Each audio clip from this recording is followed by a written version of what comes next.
देश में 50 साल पहले लगे आपातकाल को लेकर बीजेपी कांग्रेस पर हमलावर है और इसी सिलसिले में देश के अलग अलग शहरों में बीजेपी की तरफ से संविधान हत्या दिवस नाम से कार्यक्रम का आयोजन किया गया। इसी सिलसिले में हरियाणा में भी आपातकाल को लेकर कार्यक्रम का आयोजन किया गया, जिसमें शामिल हुए मुख्यमंत्री नायब सिंह सैनी ने जनता को इमरजेंसी की याद दिलाई।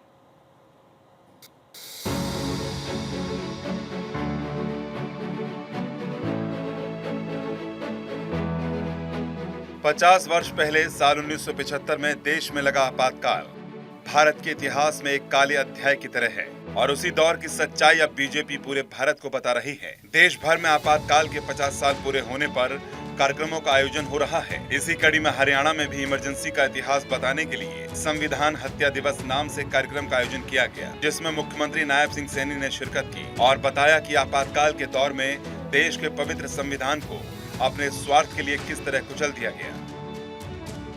कितना बड़ा अत्याचार वो उस समय के अंदर, आजादी के बाद हुआ है। अपनी इच्छा शक्ति पूरा करने के लिए हुआ है, एक टारगेट तरीके से हुआ है, एक सोची समझी साजिश के तहत हुआ है कि मैं हूं और कोई नहीं है। ये अहंकार था, अपने स्वार्थ के लिए उस पवित्र संविधान को कुचल दिया गया,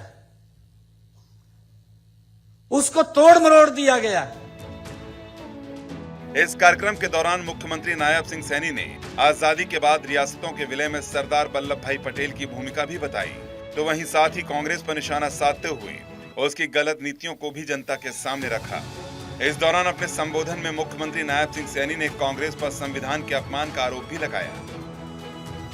और ये बात करते हैं संविधान बचाओ की। अरे पीढ़ियों ने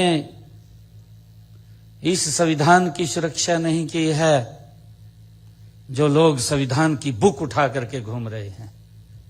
ये संविधान बचाने की बात करते हैं, दूसरी तरफ ये बात बोलते हैं खड़े होकर के कि हम सत्ता के अंदर आएंगे, हम उस धारा 370 को रिवर्ट करेंगे। ये कौन से संविधान को बचाने की आज भी ये चौथी पीढ़ी बात करती है। आज भी उस संविधान को तोड़ने का काम अगर कोई करता है तो भाइयों इनके डीएनए के अंदर शामिल है, ये पीढ़ियों से है।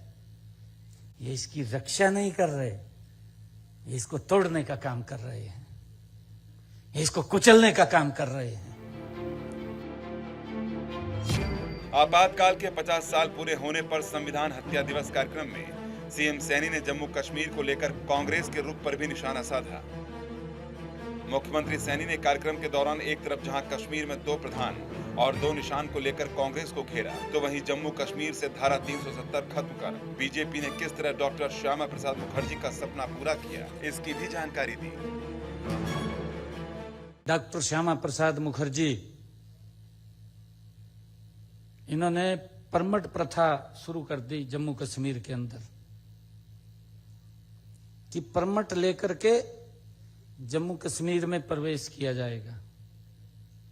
क्या सोच थी? सोच यही थी कि इसको विदेश से अलग कर दिया जाए, यही सोच थी। परंतु डॉक्टर श्यामा प्रसाद मुखर्जी जैसे महान व्यक्तित्व के मन के अंदर पीड़ा उठी। उन्होंने कहा कि इस देश में ना तो 2 प्रधान चलेंगे, ना 2 निशान चलेंगे और ना ये परमट प्रथा चलेगी। इसको तोड़ने का काम करूंगा, बिना परमट के जम्मू कश्मीर में जाऊंगा। और यात्रा लेकर के निकल पड़े, बिना परमट के जम्मू कश्मीर में चले गए, बिना परमट के। महाकुर्बानी देनी पड़ी, महाकुर्बानी।